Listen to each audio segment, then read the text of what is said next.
Ryan couldn't take his eyes off the muddy footprints on the floor. At first, he thought they had simply ended where he was standing, but the longer he stared, the more horrifying the truth became. They hadn't ended at all. They had become his. He slowly lowered his flashlight toward his boots. They were covered with the same dark mud as the footprints stretching across the hallway. The pattern was identical. The size was identical. It was as though the invisible child had walked straight into him. And somehow, from that moment on, every footprint belonged to Ryan himself. A cold shiver crept through his body as he instinctively stepped backward, unable to understand how something so impossible could be happening. Drawn by movement outside, Ryan looked back through the rain-covered window. The young couple had reached the porch. The man politely knocked on the front door. 3 slow knocks. Ryan's heart immediately recognized the sound. They were the exact same 3 knocks he had heard only minutes earlier. For the first time since entering the farmhouse, hope returned. If those people were real, maybe they could help him escape. Ryan rushed downstairs as fast as he could, nearly slipping on the old wooden steps. "I'm in here," he shouted desperately. "Don't come inside. You have to leave." He grabbed the front door handle and pulled with all his strength. Nothing. The handle turned normally. He heard the lock click. But the door refused to move.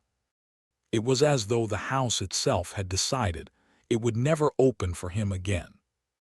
Outside, the young couple exchanged a puzzled glance before the man reached forward and gently pushed the door. It swung open without the slightest resistance. Ryan stumbled backward in disbelief.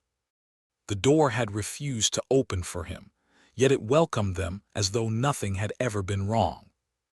Rainwater dripped from their jackets as they cautiously stepped into the living room, looking around at the old furniture and dusty walls. Ryan stood only a few feet away, waving both arms frantically.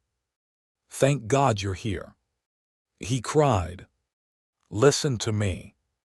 You have to get out before it's too late." Neither of them reacted. The woman's eyes passed straight through him, as though he wasn't standing there at all. "It looks abandoned," she whispered nervously. The man slowly nodded. "We'll just wait here until the rain eases." Ryan felt his stomach sink. He shouted again, louder this time. He moved directly in front of them, waving his flashlight wildly, but they continued looking around the room without the slightest sign they could hear or even see him. Desperate to prove he was there, Ryan shoved one of the old wooden chairs with all his strength. The chair didn't move. It was as though his hands had passed straight through it. A terrifying realization settled over him. Whatever the farmhouse had become, he no longer belonged to the same world as the people standing inside it. Before panic could completely overwhelm him, the grandfather clock suddenly began to chime. 1, 2, 3. The deep sound echoed unnaturally through the silent house, each chime seeming to linger longer than the last. The young couple immediately looked toward the staircase. Ryan followed their gaze. Someone was slowly walking down, creak. Another step, creak. Then another. Halfway down the staircase stood a little girl, wearing a faded yellow raincoat. Long black hair hung over her face, hiding her eyes, while rainwater continuously dripped from the sleeves of her coat, collecting on the old wooden steps beneath her feet. She remained completely silent. The young woman smiled with obvious relief. "Oh, thank goodness," she said softly. "We thought nobody lived here." The little girl never answered.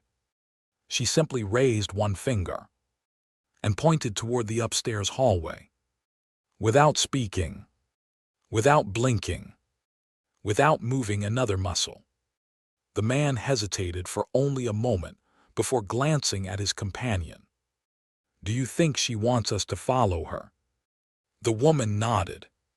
I think she's asking us to come upstairs. Ryan's voice cracked with desperation. No. Don't follow her.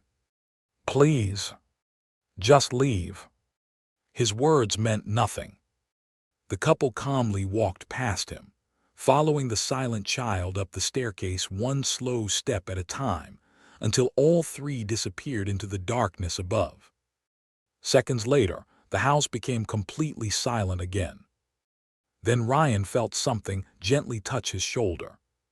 He spun around so quickly that the flashlight nearly slipped from his hand. Standing behind him was the old man from the highway. The same long coat. The same worn hat. Only now, for the first time, Ryan could clearly see his face.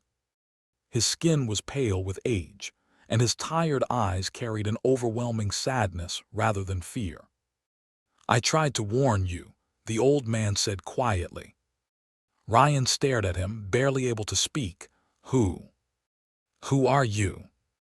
The old man slowly looked toward the ceiling where the couple had disappeared. I was the first. Ryan frowned. The first what? The first person this house ever kept. The words echoed through Ryan's mind, but they made no sense. The old man took a slow breath before continuing. This house doesn't appear because of the rain, he said. It appears inside the rain. The storm isn't hiding the house from the world.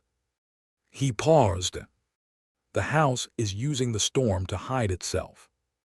Ryan felt the room grow colder around him. Every great storm opens a doorway for a few hours, the old man continued. Anyone who follows the light walks inside. And every time someone enters, he lowered his eyes. Someone else is finally allowed to leave. Ryan's heart began racing. If that couple stays, the old man slowly nodded. You'll go home. For the first time all night, Ryan felt a flicker of hope. Then he looked toward the upstairs hallway, where the young couple had disappeared. They had no idea where they were. No idea what this place really was. No. Ryan whispered, shaking his head. I can't let that happen. The old man gave him a sad smile. I said those exact same words. 63 years ago. Ryan looked at him in disbelief. What happened? The old man's expression became completely empty. I saved them. A long silence filled the room. And that's why I'm still here. Before Ryan could respond, a piercing scream erupted from the upstairs bedroom. It wasn't the young man. It wasn't the young woman. It was the little girl. The scream echoed through the farmhouse, then suddenly transformed into laughter. Not the laughter of a child. Something far older. Something that had been waiting for the storm to bring someone new. At that exact moment, every light inside the farmhouse went out. Except one. The same yellow light. Burning once again. From the upstairs window,